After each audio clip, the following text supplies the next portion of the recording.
Hello दोस्तों, स्वागत है आपका नई क्लास में। नए टॉपिक के साथ में आज हम बात करने वाले हैं शुक्राणु जनन के ऊपर, जिसे हम शुक्र जनन भी कहते हैं। और इससे रिलेटेड क्वेश्चन आपके पेपर में जरूर आता है। साथ ही साथ में जो इसका आरेख है वो पेपर में पूछ लिया जाता है, तो ये टॉपिक इंपॉर्टेंट है। और पुष्पीय पादपों में लैंगिक जनन को अब हमने पढ़ लिया है और अब हम मानव जनन की ओर अग्रसर हो चुके हैं। तो मानव जनन का आज ये पहला टॉपिक होने वाला है। तो क्या होता है शुक्राणु जनन, आइए समझते हैं। मैंने आपको पिछली क्लासों में अभी बताया है और आज भी बताऊंगा। जनन का मतलब है किसी भी नई चीज का निर्माण होना, ठीक है ना।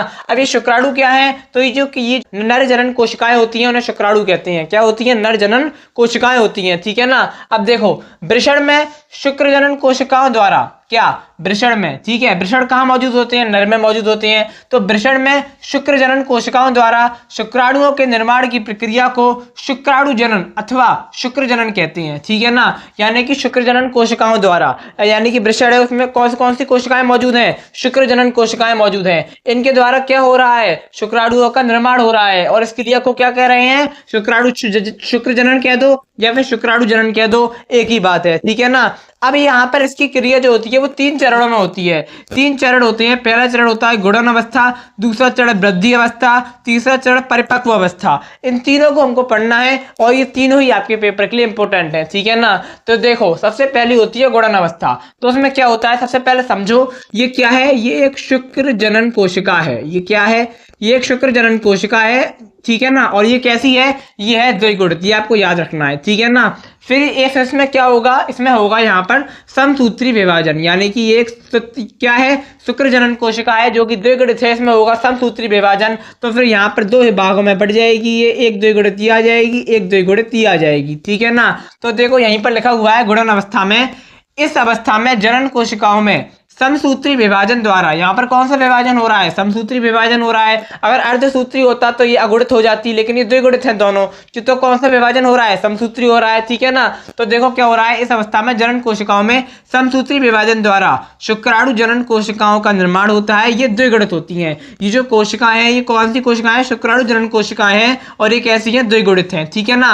अब इनके इतनी अवस्था समझ ली। क्या हुआ गुणन अवस्था में? कुछ नहीं हुआ, समसूत्री विभाजन हुआ। सबसे पहले हमारे पास एक कोशिका थी, शुक्र जनन कोशिका थी। उसके अंदर कौन सा विभाजन हुआ? समसूत्री विभाजन हुआ, 2 भागों में बट गई। उसके बाद अगली चीज होती है वृद्धि अवस्था। उसमें क्या होता है? वृद्धि अवस्था में क्या होता है? इस अवस्था में शुक्र जनन कोशिकाएं पोषक पदार्थ का संचय करके आकार में बड़ी हो जाती हैं या प्राथमिक शुक्र कोशिकाओं का रूप में रूपांतरित हो जाती हैं। अब ये जो कोशिका है ये क्या करेगी? वृद्धि करेगी, पोषक तत्वों को संग्रह करेगी और क्या होगी? आकार में वृद्धि करेगी। तो ये बड़ी हो जाएगी, ये हो गई बड़ी, ठीक है ना। और इसे हम क्या कहेंगे? जब ये बड़ी हो जाएगी तब हम इसे क्या कहेंगे? प्राथमिक शुक्र जनन कोशिका कहेंगे। क्या कहेंगे?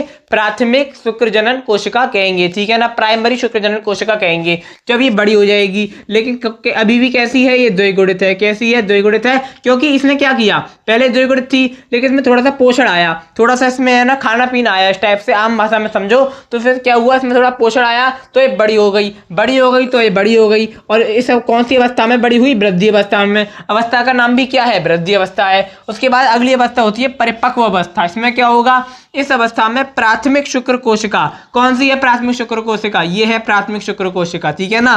तो क्या होगा? प्राथमिक शुक्र कोशिकाओं के फर्स्ट अर्धसूत्री विभाजन द्वारा, यानी कि फर्स्ट अर्धसूत्री। अब अर्धसूत्री क्या होता है? यहाँ पर द्विगुणित है, विभाजन होगा तो अगुणित हो जाएंगे, ठीक है ना, सब जानते हैं। तो फर्स्ट अर्धसूत्री विभाजन द्वारा अगुणित द्वितीयक शुक्राणु कोशिकाओं का निर्माण होता है। ये कैसी कोशिकाएं हैं? अगुणित द्वितीयक कोशिकाएं हैं। फिर यहाँ पर क्या होगा? अर्धसूत्री सेकंड होगा, यानी कि 1 से 2 बने, फिर इससे 2 और बने और इससे 2 और बने, यानी कि ये अर्धसूत्री फर्स्ट है, ये अर्धसूत्री सेकंड है, ये अर्धसूत्री सेकंड है। यानी कि यहाँ पर 2 अर्धसूत्री विभाजन होंगे। पहले एक अर्धसूत्री विभाजन हो गया, फिर एक और अर्धसूत्री विभाजन होगा, ठीक है ना। ये होता है। तथा इनके अर्धसूत्री विभाजन द्वारा पूर्व शुक्राणु कोशिकाएं बनती हैं। लेकिन और लास्ट में जाकर के ये जो कोशिका बनी, ये जो कोशिका बनी, ये जो कोशिका बनी, ये जो कोशिका बनी, ये क्या कहलाई? पूर्व शुक्राणु कोशिका। क्या कहलाई? पूर्व शुक्राणु कोशिका कहलाई। और यही जो पूर्व शुक्राणु कोशिकाएं होती हैं जो आपको नीचे दिख रही हैं, जो हम सारी चीजें करते हुए लाए हैं, जो आपको नीचे दिख रही हैं, यही आगे चल के क्या करती हैं? यही जो होती हैं ये आगे चल के क्या करती हैं? शुक्राणुओं का निर्माण करती हैं। क्या करती हैं? शुक्राणुओं का निर्माण करती हैं। ये जो कोशिका होती हैं ये क्या करती हैं? आगे चल के शुक्राणु का निर्माण करती हैं। और हम क्या पढ़ रहे थे, हम शुक्राणु जनन को पढ़ रहे थे। तो शुक्राणु जनन में क्या होगा, शुक्राणुओं का निर्माण होगा। हो गया शुक्राणुओं का निर्माण, कैसे हुआ एक बार और समझो। सबसे पहले क्या हुई, गुणन अवस्था हुई, कुछ नहीं हुआ। हमने क्या लिया, एक शुक्र जनन कोशिका ली, उस कोशिका में हमने कौन सा विभाजन करवाया, समसूत्री विभाजन करवाया। समसूत्री विभाजन करवाया तो दो कोशिकाएं बन गई, दोनों कैसी हैं, द्विगुणित है। फिर उसमें से क्या होंगी, दोनों आकार में वृद्धि करेंगी। लो कर ली वृद्धि, ये छोटी है ये बड़ी हो गई। जब ये वृद्धि कर लेगी तो ये कहलाएगी प्राथमिक शुक्र जनन कोशिका।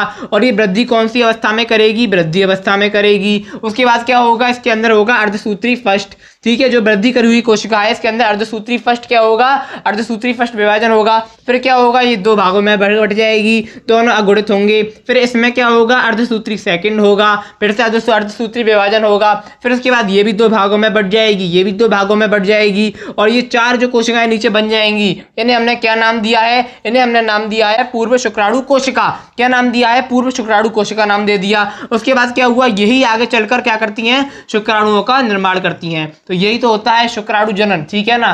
तो आशा करता हूं कि आपको समझ में आ गया होगा। बिल्कुल क्लास को हल्का रखने का प्रयास किया है ताकि आपको हल्की हल्की चीजें समझ में आ जाएं, क्योंकि आगे जाके हम इन चीजों को डिटेल में पढ़ने वाले हैं। आज जो आपका मानव जनन चैप्टर है उसकी पहली क्लास ही आप कह सकते हो, क्योंकि हमने पुष्पीय पादपों में लिंग जनन को पढ़ लिया है, ठीक है ना। अगर आप इस प्रकार से भी लिख के आते हो आपके पेपर के अंदर और ये क्वेश्चन लॉन्ग में आता है तो आपको पूरे नंबर मिलेंगे, इस बात की गारंटी है। कुछ नहीं करना ज्यादा, मतलब क्या कहते हैं, वही चीज पढ़नी है जो आपके पेपर में आने वाली है, ठीक है। तो आशा करता हूं कि आपको समझ में आ गया होगा। मैं आपको मिलूंगा एक और नई क्लास में नए टॉपिक के साथ में। तब तक के लिए जय हिंद, जय भारत।